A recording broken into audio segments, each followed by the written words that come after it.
This is CBS 11 News Now. Hi there. Thank you for joining us. I'm Doug Dunbar. Headlines in a moment, but first, let's get you started with Scott Padgett and your travel forecast. Thanks so much, Doug. Taking a look at what's going on across the nation this evening as you're sitting there at the gate getting ready to travel. We still are seeing a lot of rain pushing its way through the mid-Atlantic into the Northeast. Flooding rains falling through the Carolinas over the past 24 to 36 hours. A lot of flooding in Raleigh. And we're going to be seeing some more rain, especially up towards the Northeast developing, but also a line of strong to possibly severe storms going into parts of the Ohio Valley tomorrow, stretching down through parts of Tennessee and into parts of Alabama with a cold front that's going to be making its way from the west to the east all the way into Thursday morning. So taking a look closer towards home, we're going to be seeing temperatures really warm tomorrow, especially down in Austin and San Antonio, right near the 90-degree mark, as well as Houston. Some storms around possibly tomorrow morning in Houston. Cool down is all the way, though, going towards the end of the week, at least for Thursday, 82 degrees in Houston, mid-80s for Austin, and about 88 degrees then on Friday. If you're traveling to New Orleans instead, temperatures are going to be in the middle of the 80s, about 85 to 86, partly cloudy skies to a little bit more cloud cover, rounding out the work week. Headed to Atlanta instead. Tomorrow, a great day to get outside, and 83 will be your high temperature. Then that same frontal boundary approaching on Thursday, some storms around in 77 degrees, warming back up on Friday to 86. Headed down to South Florida instead, partly cloudy, maybe some showers around tomorrow and 84. Those sea breeze storms popping up Thursday and Friday, mostly sunny skies and about 87. If you're headed to Charlotte instead, finally drying out after so much rain yesterday, 82 degrees and partly cloudy in the forecast. Thursday and Friday seeing temperatures in the 80s with some storms around even into Thursday. Now tomorrow in Washington, D.C., I showed you that rain earlier. That low pressure is pulling through, so the cloud cover is going to be around in 72 will be the high temperature. Then sunshine returns and temps respond to the sunshine. Mid-80s for Thursday and Friday. In Philadelphia, that same kind of weather pattern, cooler tomorrow and then back into the low 80s on Thursday and Friday. In New York City, those showers around tomorrow morning. We'll see 62 degrees, then warming up to near 80 by Friday, going into the weekend with temperatures nice and warm. Headed to Chicago instead, you have a cool down on the way. Some storms around tomorrow, cold front passes through, and then you can see on Thursday only 55 your high. With some showers around, that is. Denver seeing temperatures in the 50s, some rain rounding out the work week. Headed to Phoenix instead, temperatures near the 90-degree mark with dry conditions, partly cloudy to sunny skies. In Las Vegas, temperatures in the 80s to then the mid-70s by Friday with sunny skies on the way. And if you're headed to Los Angeles instead, 74 tomorrow, Thursday 74, on our way to 81 degrees by Friday with mostly sunny skies. And that is your travel forecast. Have a safe flight. Make it a great night. Scott, thanks. NASCAR's most popular driver is on his final lap. You're wondering why I reached this decision? It's really simple. I just wanted the opportunity to go out on my own terms.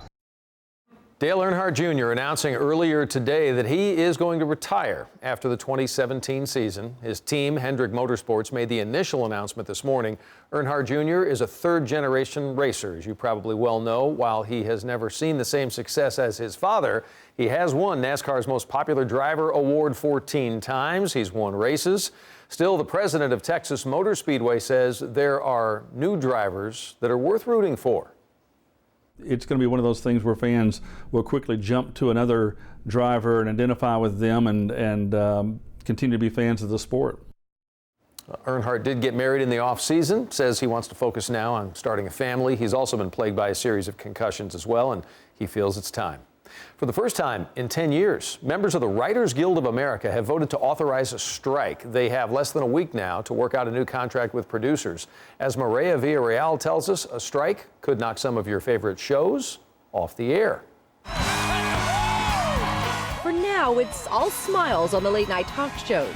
Doctors say if you've already ingested pieces of golf balls, the best thing to do is just let them play through.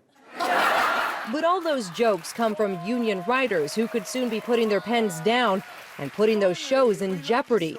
The Writers Guild announced Monday that more than 6,300 of their members voted by a margin of 96% to authorize a march on the picket lines if a deal isn't reached with the producers union before their current contract expires on May 1st. Your upcoming fall lineup favorites could also take a hit. TV writer and Guild member Patty Carr has worked on shows like Rain and Private Practice. She says changes in the TV landscape have hurt the bottom line for writers because they are paid per episode. A traditional broadcast series runs 22 to 24 episodes, but now shows on cable or basic streaming services run an average of just 12 episodes.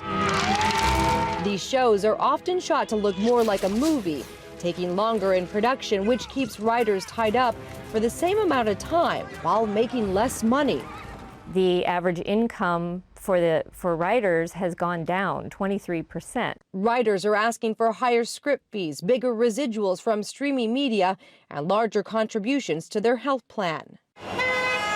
When unionized riders went on strike 10 years ago, it lasted more than 3 months. It cost the industry at least $2 billion. In a statement released Monday night, the Producers Alliance said they remain committed to reaching a deal, but warned the 2007 riders' strike hurt everyone. Riders lost more than $287 million in compensation that was never recovered. Right now, both sides believe that the strike is avoidable and negotiations will start later today.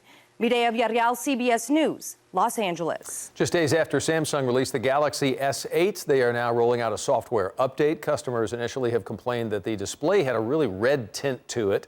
At first, the company pointed out that users could adjust the color settings on their own, but then when the complaints continued, Samsung said, you know what, we're going to issue an update to fix this problem. This is our store. In the 4 parts. The first quarter. Meanwhile, on the Apple side of the world, the Apple Store you know and maybe love is about to change. They will soon have new screens, new spaces for meetings and classes. Along with general IT, there will also be some staffers there called creative pros who will specialize in music and photography. The Genius Bar, now lined with trees in the background, will become the Genius Grove, a place the company hopes will encourage customers to gather and engage with their devices and with their communities. Starbucks figured it out, being a gathering place for, meet me at Starbucks. And, and I've told the teams, I'll know we've done a really, really great job if the next generation of Gen Z says, meet me at Apple. Did you see what's going on at Apple today? Well, most of the stores, we're told, will be changed overnight, and the change is scheduled for the end of May.